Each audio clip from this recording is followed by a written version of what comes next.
¿Qué tal? Muy buenas tardes. Estamos en La Justicia a tu alcance.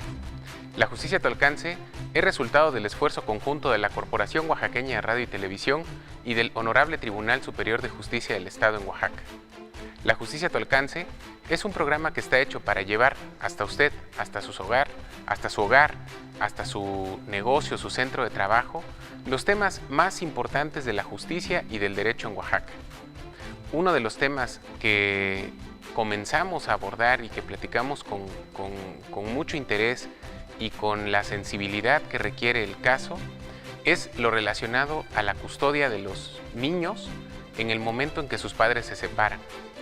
Este es un tema que implica muchísimas aristas y que, como bien lo podemos saber, de manera desafortunada no hay familia que no tenga a su alrededor o viva por sí misma una situación relacionada con esto.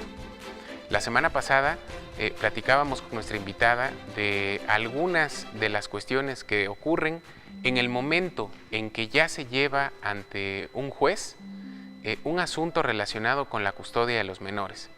Nos decía qué tipos de custodia existen, en qué momento de un juicio se declara un tipo de custodia y otra, y cuáles son algunas de las circunstancias que se consideran al momento de decidir en quién recae o en quién debe recaer la custodia en una situación como estas.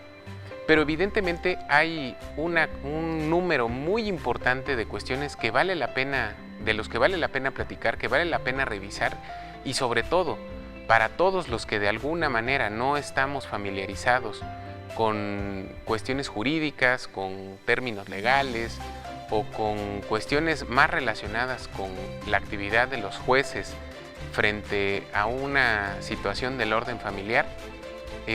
Es importante que podamos revisar estos asuntos. Para que podamos entrar un poco más en materia y podamos platicar con más amplitud, vamos a ver esta cápsula que preparó nuestra producción y continuamos aquí en La Justicia a tu alcance. Un actor vital al momento de impartir justicia es sin duda alguna el juez, quien a través de sus juicios y decisiones objetivas determina lo que es adecuado para cada una de las partes, tomando siempre en cuenta todos los aspectos jurídicos del caso. En los asuntos donde hay menores de edad involucrados, el juez en materia de lo familiar debe velar y garantizar el interés superior del niño o niña. Por ejemplo, cuando se otorga la custodia de un menor, el juez toma la resolución con base en una combinación de varios factores, tales como la edad y sexo del niño, la salud, estabilidad, estilo de vida y capacidad financiera del progenitor, la relación entre el hijo y el progenitor, la preferencia del hijo. Una vez que pasa de cierta edad, que puede variar entre 12 y 14 años de edad, las necesidades médicas y emocionales especiales del hijo, el impacto emocional y social sobre el hijo, si tiene lugar el cambio de la custodia, entre otros. Es posible que el juez en materia familiar pueda atribuir más peso a uno o más elementos, dependiendo de las circunstancias del caso. Por ejemplo, si la principal razón del padre para querer la custodia es que la madre se ha cambiado 10 veces de residencia en los últimos 2 años y el hijo ha ido cambiando repentinamente de escuela, afectando así su desempeño académico, entonces el juez podrá evaluar factores tales como el estilo de vida y estabilidad de la madre, el impacto de los constantes cambios en el hijo y su situación educativa. Mucha gente piensa que una vez que el hijo o la hija alcanza cierta edad, puede decidir dónde vivir. Esto no necesariamente es cierto. Algunos estados de la República colocan más énfasis en la preferencia de la custodia del hijo que otros, pero es extraordinariamente raro que un juez pudiera permitir simplemente que un hijo tome la decisión acerca de dónde vivir. En lugar de ello, las preferencias del hijo serán uno de muchos factores que el juez en materia familiar tomará en cuenta al determinar la custodia. Asimismo, es importante señalar que históricamente el género del progenitor fue tomado en cuenta en algunos estados del país para otorgar la custodia, es decir, se daba preferencia a las madres. Actualmente no existe tal preferencia. Un juez puede evaluar la idoneidad de ambos progenitores para ejercer la custodia de los hijos sin importar su género. Además, el juez con frecuencia designará a un tutor, trabajador social, evaluador de la custodia o a un profesionista de la salud mental para investigar y evaluar a la familia con el fin de hacer una recomendación al tribunal sobre la custodia. Estamos en La Justicia a tu Alcance. Esta tarde nos acompaña en el estudio la magistrada María Eugenia Villanueva Abraham. Ella es integrante de la Sala Familiar del Honorable Tribunal Superior de Justicia, que ya estuvo con nosotros la semana pasada. Así es. Y que con mucha amplitud nos habló de este tema. Sin embargo, bueno, hay mucho más que platicar, magistrada. Muchísimas gracias por estar esta tarde con nosotros en La Justicia a tu Alcance. Te repito, gracias a ustedes. Pues bueno, para que podamos entrar en materia, y la verdad es que podamos aprovechar el tiempo, porque desafortunadamente siempre es nuestro principal problema, el tiempo. Haciendo una pequeña recapitulación, hablábamos la semana pasada de cuáles son algunos de los criterios que se deben de tocar o de seguir al momento de fijar la custodia cuando en una familia los padres deciden separarse. Y nos hablaba usted de algunas cuestiones que son muy importantes, dentro de las cuales mencionaba el interés superior del menor, o lo que hoy en día es un concepto que lo escuchamos de manera más familiar, el interés superior de la niñez. ¿Qué podemos entender por esto? No solamente lo tenemos contemplado en ley estatal, en ley general y en la Constitución. En la Constitución nos dice que el niño por encima de todo debe de ser respetado. Tenemos convenciones y tratados. Por ejemplo, la Convención Internacional del Niño salió a la luz pública en 1998 y el Estado mexicano lo suscribió y lo ratificó el Senado en 1989, es decir, tiene 19 años que México lo pactó e inmediatamente se convierte en derecho positivo para todos. ¿Qué representa esto?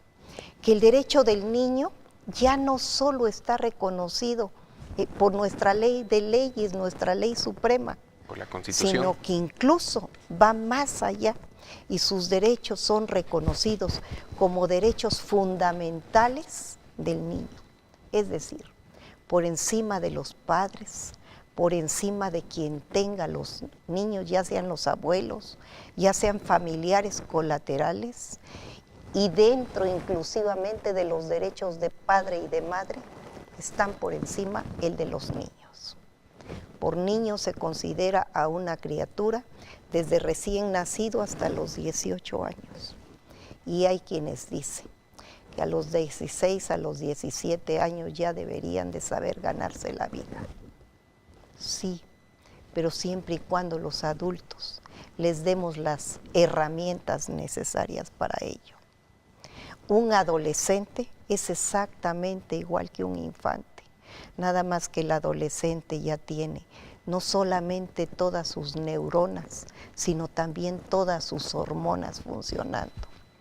Últimamente, si se fijan, en el periódico, en notas rojas, salen los suicidios de los niños.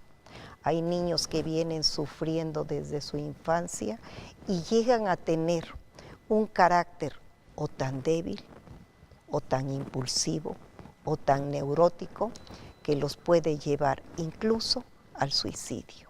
De ahí la importancia de darle esa calidad de vida con un interés supremo.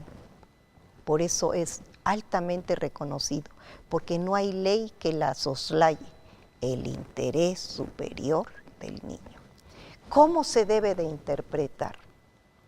Si se presume que el hogar es el lugar más íntimo, más sagrado, más noble, más cordial para todos los integrantes de la casa, empezando por los niños, no se presume que es el lugar donde deben recibir no solamente la alimentación, sino todo el cuidado y todo el cariño que un ser humano necesita desde su noble infancia. Eso es el interés superior del niño. Claro, y lo he escuchado y creo que de alguna manera quienes estamos en una u otra faceta de la cuestión jurídica, hemos escuchado, no ha faltado nunca el cuestionamiento relacionado a ¿y por qué se le debe tratar como niño a alguien de 17 años si en realidad está más cerca de ser un adulto que de ser un niño? Y sin embargo, que es un argumento que creo que ha ido permeando con el paso del tiempo, es que la ley lo que ha hecho, incluso lo que hizo con el sistema penal, que si nosotros recordamos hace algunos años, hace como quizá unos 10 años, creo que fue en el 2004 cuando fue la reforma en materia de justicia para adolescentes, que homogenizó la edad penal a los 18 años a nivel de la Constitución Federal, justamente no para deshacerse de quien todavía es menor de edad, sino justamente para protegerlo. Así es. Es decir, para ampliar su marco de protección y que en esa medida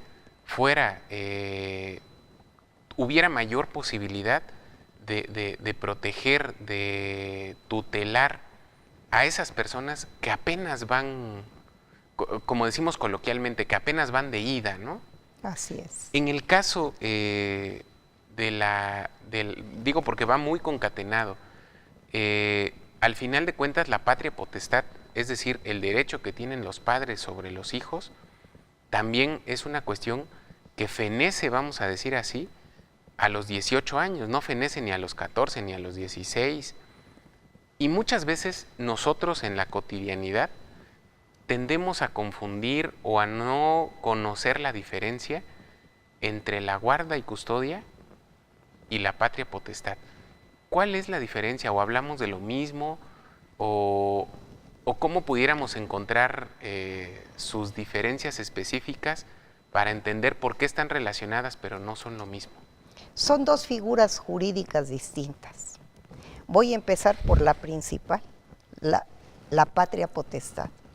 La patria potestad de los niños la ejerce el padre y la madre en igualdad de condiciones.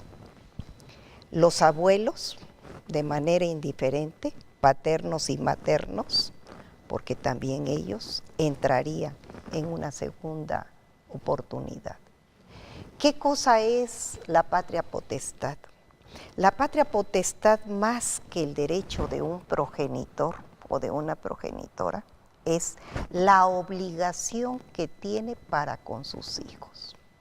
Los hijos no pidieron venir al mundo, somos nosotros quienes los traemos y los debemos de traer cumpliéndoles y satisfaciéndoles muchas condiciones de vida, entre ellas la básica y la primordial, la alimentación, con todo lo que ya vimos nosotros que contempla el derecho de alimentos, casa, vestido, sustento, escuela, salud, y todos los que el niño necesite de acuerdo a su edad, sexo y condiciones.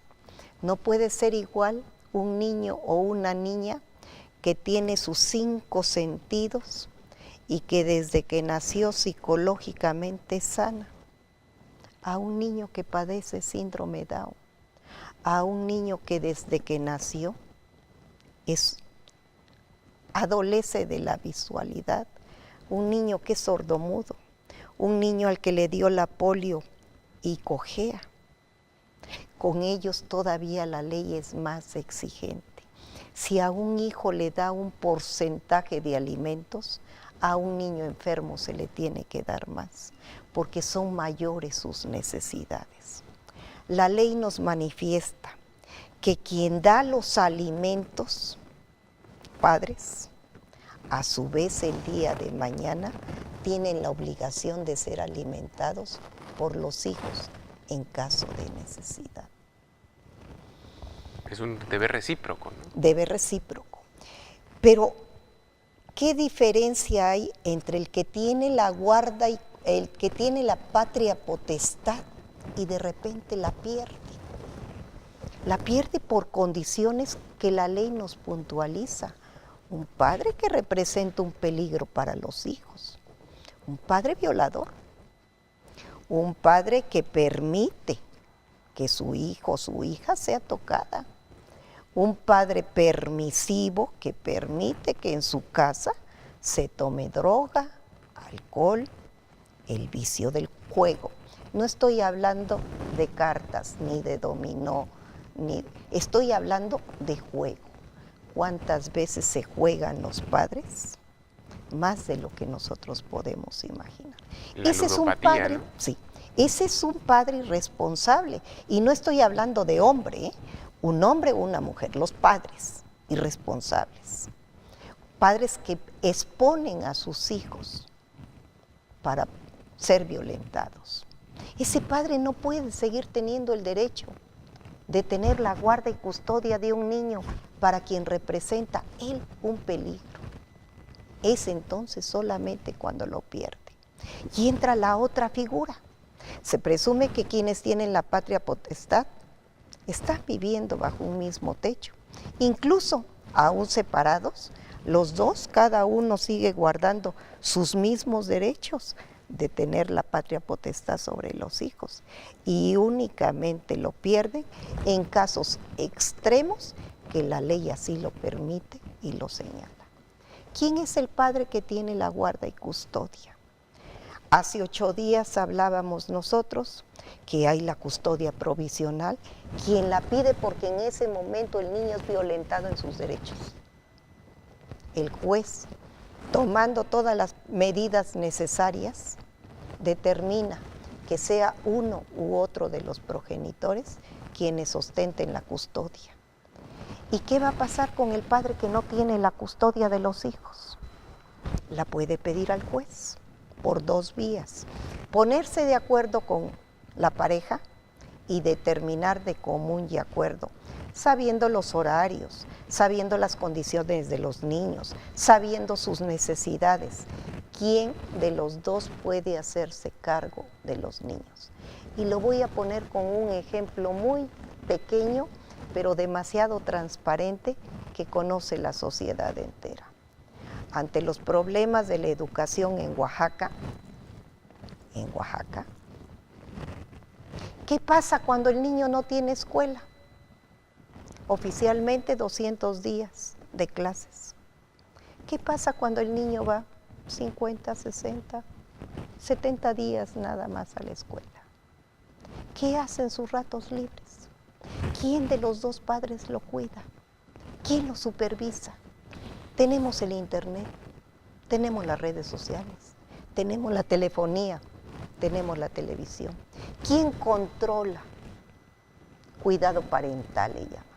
¿Quién controla ese tiempo que permanecen los niños solos? ¿Quién puede? ¿El padre que trabaja todo el día? ¿La madre que trabaja un turno?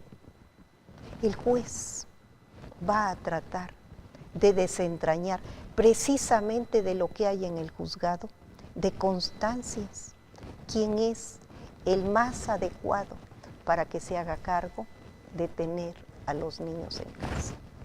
Claro, como vemos es una cuestión muy relevante, que además viene aparejada de otras cuestiones de las que vamos a platicar más adelante. Vamos a un corte muy breve, no nos tardamos nada y regresamos aquí a La Justicia a tu alcance.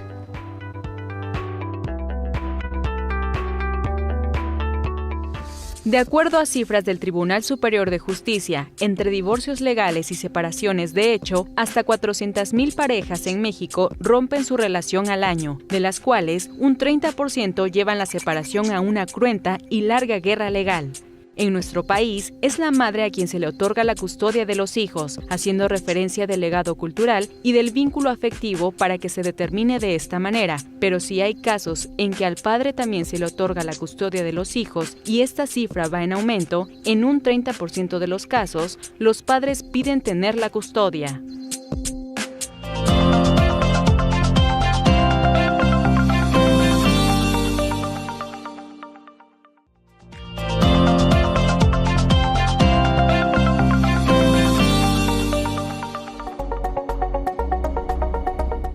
cuál de los dos padres es el que proporciona un mejor ambiente de desarrollo para el hijo. Es decir, cuál le va a poder proporcionar más tiempo, más recursos, jugar más con él y poder proveer un mejor ambiente para que él se desarrolle, no importando que sea su padre o su madre. Qué difícil, porque creo que es precisamente en la ley y en la justicia y en las autoridades donde hay los vacíos más grandes, que son los que propician favorecer y entorpecer la convivencia entre los padres y los hijos, ¿no? Tendría que haber ahí como más puntualidad en la ley al respecto. Yo considero que ahí sería como identificar como estas probabilidades de hasta qué punto el niño pudiera ser o desarrollarse de mejor manera, ya sea con un papá o con su mamá, ¿no? Pienso que son muchos factores. Primero, el emocional. Tanto un papá como mamá debe de estar emocionalmente pues en óptimas condiciones para poder tratar bien al niño. A lo mejor también lo económico, porque es importante que el niño pues tenga alimento, tenga derecho a la salud, a la educación. Tomar también en cuenta al pequeño, porque a veces el cariño de ambos es necesario para la educación de una persona tan pequeñita. A mi parecer, creo que algo importante es el ingreso y también qué papel fundamental de valores está dando cada uno de los padres hacia el hijo. Por primera parte, que el interés que tiene el papá o la mamá de estar con su hijo.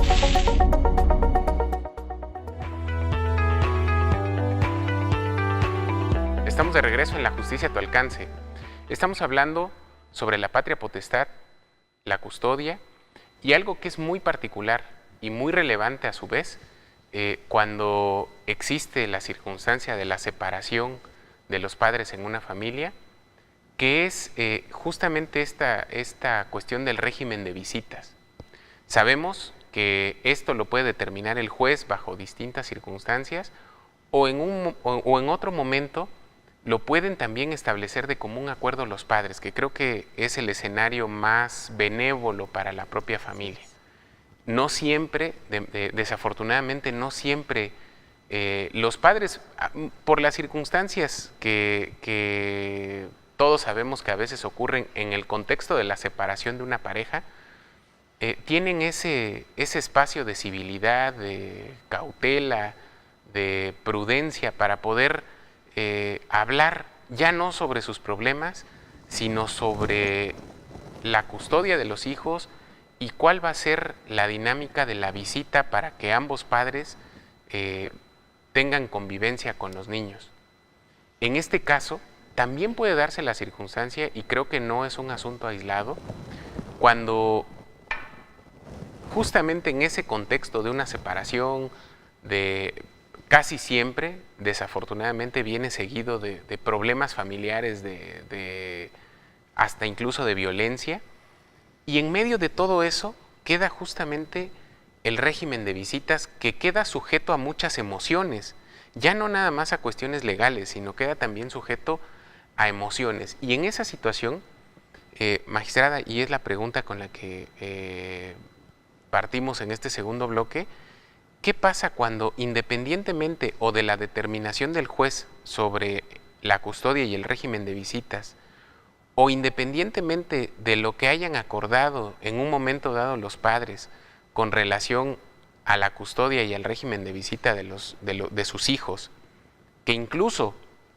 sabemos que ese es un requisito que pide el juez en el momento del divorcio, cuando es un divorcio por mutuo consentimiento, te dice, sí te divorcio, pero preséntame un convenio en el que uno de los puntos, uno de los más importantes o el más importante es justamente el del régimen de visitas y la custodia de los menores, que el juez le dice, tú tienes que decirme primero si llegaste a un acuerdo con tu cónyuge para determinar esto.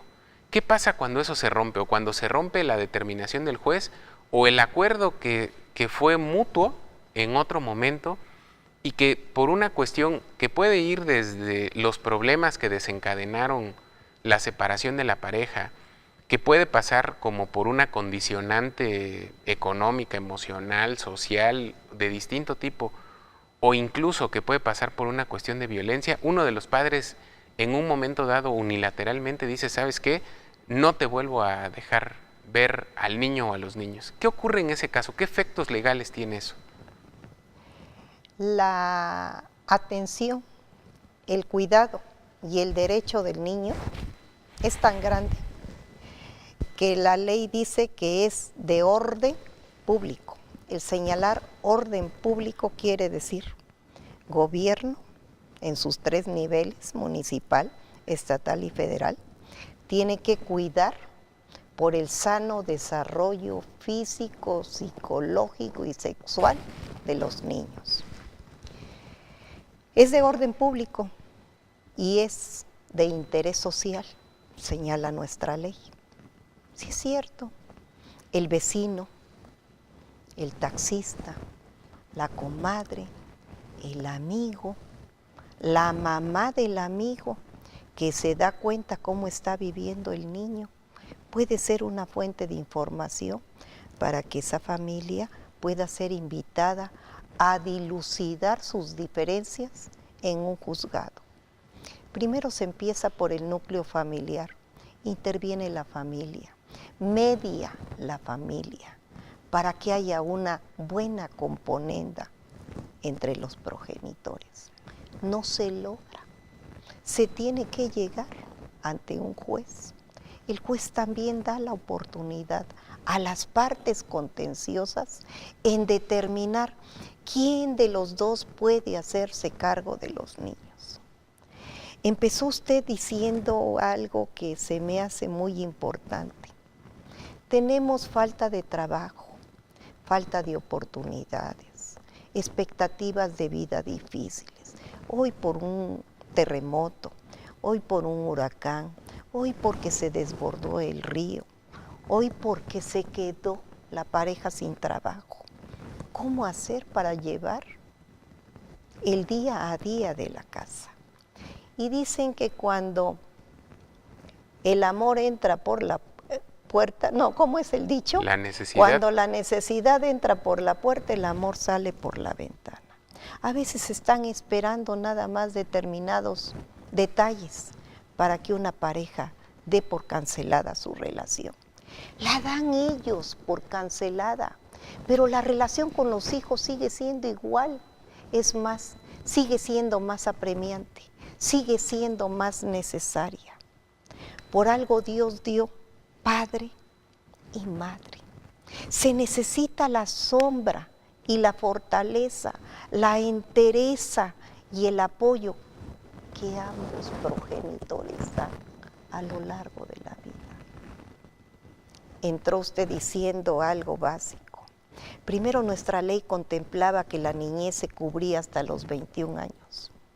Después nos unificamos con el mundo entero y con la comunidad internacional hasta los 18 años. Pero el niño de 18 y de 19 sigue estudiando. ¿Qué no dentro de los alimentos dice darle el oficio o la carrera que le permita vivir con dignidad?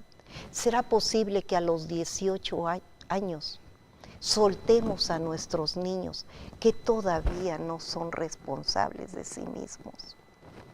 De ese tamaño le magnifico a usted cuál es la importancia del juzgador para poder determinar con quién de los padres se va.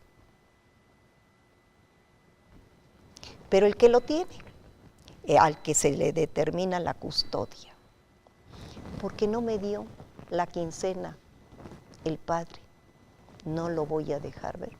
Pues lo dejo ver hoy porque yo sé que no tiene trabajo. Pero si el niño va y el papá empieza otra vez con esas chanclas que no, ya te había yo comprado zapatos nuevos, pues son estos, papá. No, lo que pasa es que tu madre se gasta el dinero en otras cosas y regresa el niño a su casa. ¿Y la mamá? ¿Y a dónde te llevó el papá? Pues es que cenamos unos tacos. ¿Te llevó al cine? No, porque no tenía dinero para ti, porque sí tiene para llevar a la novia. A los niños los estamos usando de ping-pong y van y vienen, pero van y vienen con información distorsionada. Y a los niños les estamos haciendo un daño. Somos los adultos. Somos los adultos quienes tenemos que determinar en función de la necesidad de nuestros hijos. ¿Cómo llevar las cosas de manera más civilizada, de manera más amable, de manera más higiénica, lo que menos daña a nuestros hijos? Pero el señor que no recibió al niño, o la señora a la que no le regresaron al niño, después de la visita con el que no lo tiene, interpone un escrito a la juez y le dice: no vi a mi niño la semana pasada. Se manda a requerir a la señora para que lleve al niño para la visita acordada y se le apercibe. La ley señala 4 elementos que tiene el juez a su alcance. Manifiéstale que queda percibida que en caso de no traerla se va a ser sujeto a una multa. ¿A cuánto asciende esa multa? A 25 salarios mínimos, si no me haces caso, a una orden judicial. La señora, si tiene los recursos y no quiere que lo vea, o viceversa, el padre que tiene los recursos y tiene la custodia, no quiere que la madre vea a los niños y paga la multa. Prefiere la multa que la visita. Pasan 6 meses y la volvieron a multar a la persona que sea, padre o madre, y no lo lleva. Entonces, el juez tiene a hacerlo por conducto oficial, judicial, y no lo hace. Tiene otra más. Le manda un arresto, que puede ser hasta por 72 horas.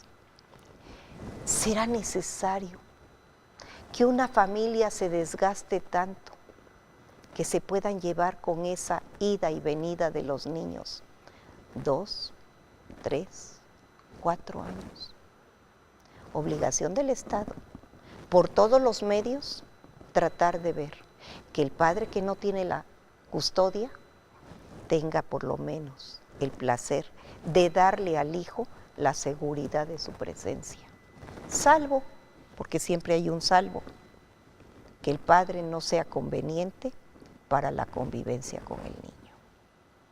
Pero cuando digo padre es el padre o la madre. Claro. Y nos hablaba de la alienación parental. ¿Qué es eso? Alienación parental es estar azuzando al hijo para estarle metiendo en la cabeza que su padre no lo quiere, que su madre es desobligada. Estoy hablando al parejo, puede ser padre o madre. Es que tu mamá se va con sus amigos, es que tu mamá se va a bailar, es que no debes ver a tu mamá porque tu mamá es una mujer de mala vida, tu papá es un borrachín, lo único que quiere es irse a jugar billar con los amigos. Es decir, estoy azuzando al niño, lo estoy utilizando como instrumento para una venganza personal que nada más compete a la pareja. En el caso de una fractura matrimonial o de una fractura de pareja, la fractura es para ellos dos, no para los hijos. Los mal usamos, los mal utilizamos, sin saber que a los que estamos dañando son los hijos. Pero aquí voy con una pequeña acotación. ¿Y qué pasa cuando hay el padre que nunca busca a los hijos? Que lo único que hace es mortificar. No lo ha visto en 2 años y no le ha pasado alimentos. Pero se va a ir de viaje porque lleva a la novia y quiere llevarse a la criatura consigo. Y pide al juez que esas vacaciones determine judicialmente que son para él. ¿Se valdrán esos juegos para con el trato con los niños? El juez tendrá que valorar lo que ambas partes alleguen. Me decía, ¿cuáles otros instrumentos tiene el Estado? Pues más que nada ayudar psicológicamente, ¿no? No solo a los niños. Yo creo que aquí los primeros que necesitan terapia psicológica son los padres. Evidentemente, ¿no? Obligación del Estado. proporcionar las terapias para padres y para niños.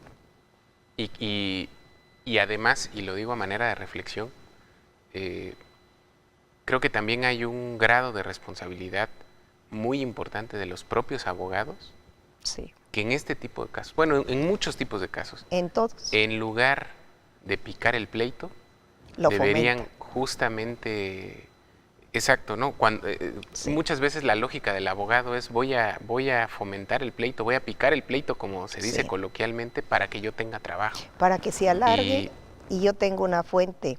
Exacto, ¿no? Cuando Permanente. creo que la función también del abogado debe ser justamente la contraria, la de avenir, la de sensibilizar, la de ser un coadyuvante en el cumplimiento de esas responsabilidades. Creo que lo digo a manera de reflexión personal, pero me parece muy importante que también quienes, desde cualquiera de los frentes del ámbito jurídico, somos susceptibles de participar en un asunto como estos, nos quitemos también los guantes de box que casi siempre traemos puestos para pensar en una lógica distinta. Creo que Esa reflexión personal me encanta y voy a decir por qué. Cuando se hacen las reuniones para escucha de niños, no se permite que entren los padres, para que el niño no sea intimidado de decir delante del papá, no quiero irme con mi papá, o no deseo estar con mi mamá, yo prefiero irme con mi papá. Pero a los primeros que se saca son a los abogados. Los abogados no tienen ni voz, ni voto, ni presencia en la reunión. Efectivamente. Son los abogados los que, permítame, voy a hablar con mi clienta y regresamos en 5 minutos. Fui juez familiar 4 años y medio. De las controversias familiares que se presentaban en ese juzgado, yo creo que logré un 40-50% con avenencias, desde salvar un matrimonio hasta saber dónde dejar acunados a nuestros niños. ¿Qué se necesita? Que el juez no esté sobresaturado de trabajo, que le pueda dedicar 20, 30 minutos a esa pareja, que sepa realmente cuál es el problema de fondo. Hay ocasiones en que la suegra, los chismes de las cuñadas, la intromisión de las comadres. Una pareja puede suavizar cuáles son sus diferencias y si en un momento dado ya no pueden seguir el acompañamiento de vida, suavizar, sensibilizarse por los hijos. ¿Cuántas veces vemos nosotros que estando la representante social, Ministerio Público, estando la psicóloga, estando las partes contendientes, se logra lo que no pueden los abogados poner en papel? Sí, se tiene que sensibilizar todos los actores que formen parte de ello. En una de las ocasiones que vine aquí, gracias a que me invitaron, y se habló de violencia, porque está muy unido lo uno con lo otro. Si los niños viven en permanente violencia, ¿quién de los padres puede ser el idóneo para tenerlos? Pensando en ese protocolo del interés superior del niño y máxime del infante. Los abuelos, tal vez más vividos, más experimentados, más sabios, más serenos, ¿no? Más serenos, no están involucrados en el problema. Lo que necesitan es la protección de los niños. El juez escuchará a los abuelos en caso necesario. Porque aquí viene lo interesante. Si ningún padre es el bueno para los hijos, si ningún abuelo es el idóneo para tenerlos, ¿a dónde se va? Al DIF o a alguna institución de servicio social. El DIF es la institución más noble, y acoge por muchas circunstancias a niños que no fueron abandonados, sino niños que lo determinó expresamente un juzgado. Se les brindan las atenciones y si no es ahí, en alguno otro que el DIF esté comprometido y le dé seguimiento. Pero ¿qué necesidad si no son niños huérfanos o niños abandonados? Es sensibilizar a los actores, determinar en función no de sus derechos, no de sus conveniencias o no de sus rencillas, sino pensando en el extremo de qué es lo más conveniente para mis hijos. Claro, claro, un tema, como vemos, cargadísimo de sensibilidad. Y de emociones encontradas. Así es. Vamos a un corte muy breve, se nos está yendo muy rápido este programa y regresamos en un minutito aquí a La Justicia a tu alcance.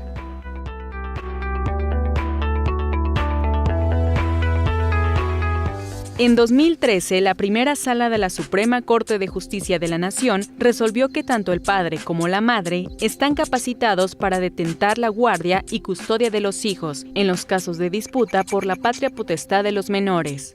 Hay un artículo en la ley que dice que los padres tienen la obligación de hacer lo necesario para que los hijos tengan profesión u oficio. Con base en eso, el periodo de una pensión se puede alargar más allá de los 18 años.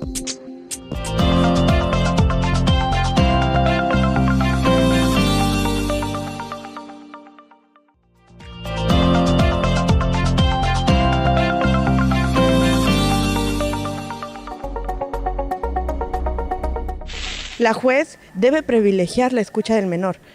Muchas veces dicen, es que el menor está influenciado. Para eso nos apoyamos de los peritajes.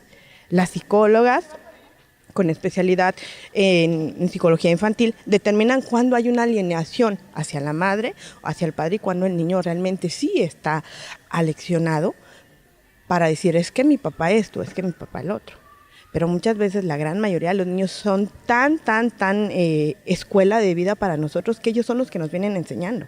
Y el juzgador debería o debe privilegiar el escuchar al menor. Puede ser, o más bien dicho, debe tomarse en cuenta siempre a los menores. Yo siempre lo he dicho, el oír a los menores, que siempre el juez esté asistido por un psicólogo, algún perito, que valore la actitud del niño. ¿Cómo le diré? Una persona preparada con esa preparación académica, como un psicólogo en este caso, como le menciono, él tiene esa capacidad, ¿no?, de dilucir cómo está el niño, cómo viene. Entonces yo creo que es un elemento que el juez debe valorar, porque muchas veces los padres podemos manipularnos a nosotros mismos, podemos tomar ciertas actitudes con el afán precisamente de engañar al juez. Considero que no, ya que los estudios que realizan, la investigación que realizan los jueces, las personas encargadas, a mi parecer son medidas buenas para dar custodia. Pues los niños no tienen tanto ese esfuerzo, ¿no? O la razón para que ellos puedan decidir qué es lo bueno para ellos. Pero sin embargo yo creo que ellos sí se dan cuenta quién es el que está actuando mal.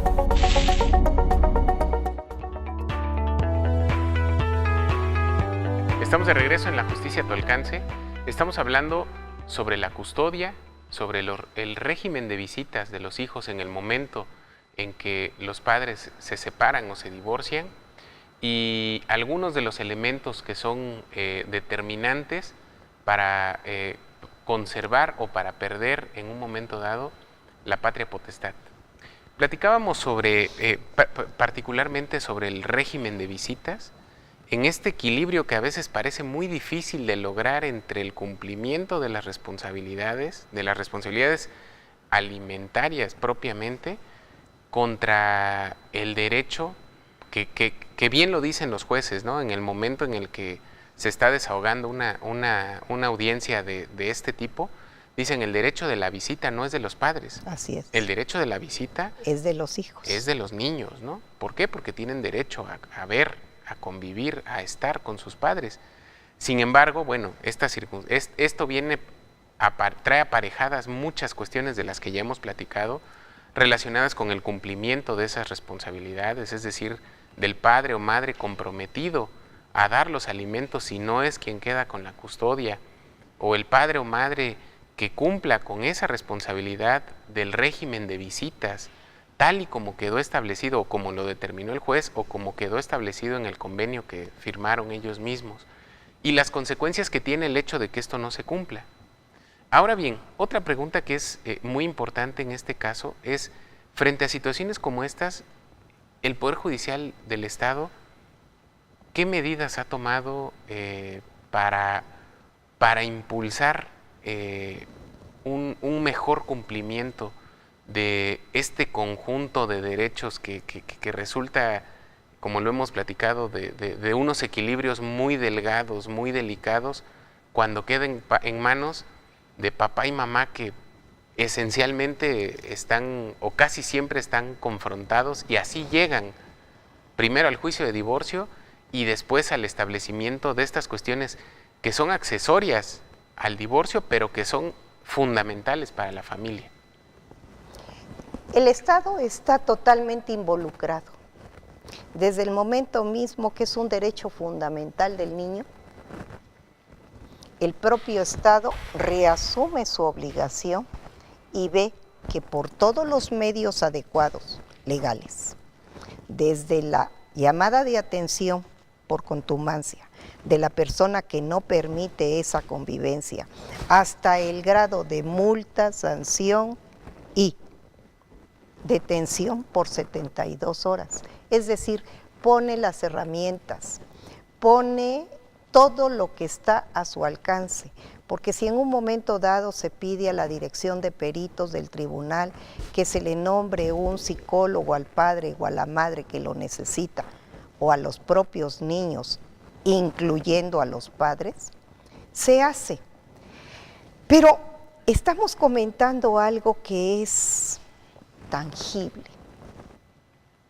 Yo me pregunto, y nada más es pregunta, no es que sea mi personal punto de vista que se tome ya laboralmente, es pregunta. ¿Hasta qué punto es válido que un padre desobligado force a la esposa a llevarle a los niños para la convivencia? ¿Hasta qué punto es válido? Estaba yo en el salón de belleza y escuchaba yo a una persona que estaba a mi lado y manifestaba que había llegado de Huatulco, pero que estaba muy triste porque había visto en el hotel a un niño llorando, porque en un cuarto se quedó él con su mamá y en el otro cuarto se quedó el papá con la novia. Mi pregunta es, si el Señor, en este caso estaba hablando del padre, claro, si el Señor lleva a esposa y a niño de vacaciones, ¿cómo caramba lleva a la novia y la ubica en el otro cuarto? Me presumo, ¿qué sería si ese niño se queda con ese progenitor? Si llevando a la mamá como sinónimo de respeto y sinónimo de por lo menos las vacaciones las compartimos con el niño, ¿será necesario que lleve a la novia? Entonces me lo pregunto para la obligación del Estado. El Estado llega por todos los medios adecuados, pero también los progenitores tienen un límite de obligaciones y un límite muy importante.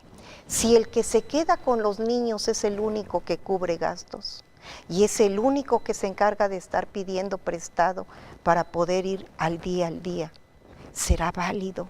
¿Será legítimo que me obliguen a darle a mis niños? Ahí es donde entra el Estado, precisamente para ver si el padre es tóxico, si el padre no es conveniente, si el padre cuando llegó estaba tomado, si el padre cuando llegó bajo los influjos de una droga. La madre, ¿hasta qué punto tiene la obligación de entregar a los hijos si no sabe los hijos a dónde los va a llevar? Y lo dejo simplemente como una gran interrogante. Claro. Es obligación del Estado, es obligación de los padres es obligación del juzgador. Pero los que dan el sano equilibrio son los padres. Y en ellos es donde debe haber la mayor responsabilidad. Prevalecer la principal responsabilidad.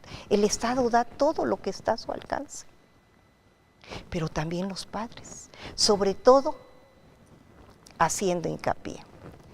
Solamente no puede darse la visita cuando el padre represente un peligro por violencia, pero también por la negativa a dar alimentos. Es la obligación de quien los tiene, sufragar todo. ¿Cuántas mujeres? Hasta 2 turnos laborales para poder sacar, para que el papá nada más se lleve al niño el domingo. ¿Y a dónde lo lleva? Claro. ¿Con quién lo trae? ¿Cómo lo regresa? ¿Cuándo lo regresa? Así es, y muchas veces eso ya no es ni siquiera una cuestión legal, es una cuestión hasta de sentido común. Sí. O sea, es decir, de ese sentido mínimo que tenemos las personas en general. Pero más aún, siendo su sangre. Claro. Yo puedo estar disgustado con la vida, puedo tener problemas de vida, pero si traje a los niños a estar conmigo, están conmigo, están con mi familia. Hay una tesis, una jurisprudencia de la primera sala en donde manifiesta que deberíamos de tratar a los niños como si todos los niños fueran nuestros niños. Eso se me hace maravilloso. Es decir, si tan solo los padres en conflicto determinaran cómo les hubiera gustado vivir de niño en casa de agresores o en casa de buenos formadores. Claro. Infancia, destino. Así es un dicho que es... que hasta el momento nada lo ha tumbado. Así es, infancia es destino. Un niño realizado, un niño feliz, va a ser un ciudadano realizado. Un hombre o una mujer realizados. Un niño que sus parámetros de conducta siempre fueron violencia, no van a ser más que repetidores de violencia. Determinar la guarda y custodia es muy relevante. Preponderar, dársela al que no lo tiene, es obligación del Estado. Pero hay que cuidarlo. Claro. Por eso es tan importante este sentido de... Solamente así podemos entender por qué se le da tanta connotación, tanta relevancia al interés superior de la infancia, al interés superior del niño.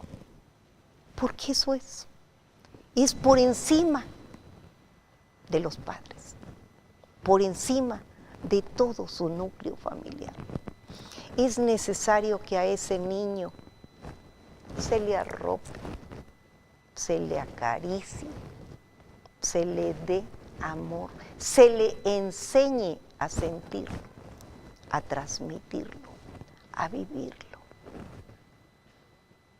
El juzgador es un ente, hombre o mujer, que tiene que demostrar su sensibilidad para poder llevar estos casos.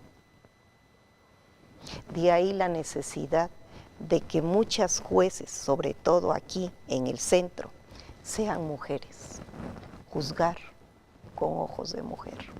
Claro. Magistrada, muchísimas gracias por haber estado con nosotros. Ni sentí la hora, se me fue. De verdad que nos deja pensando en muchas cosas.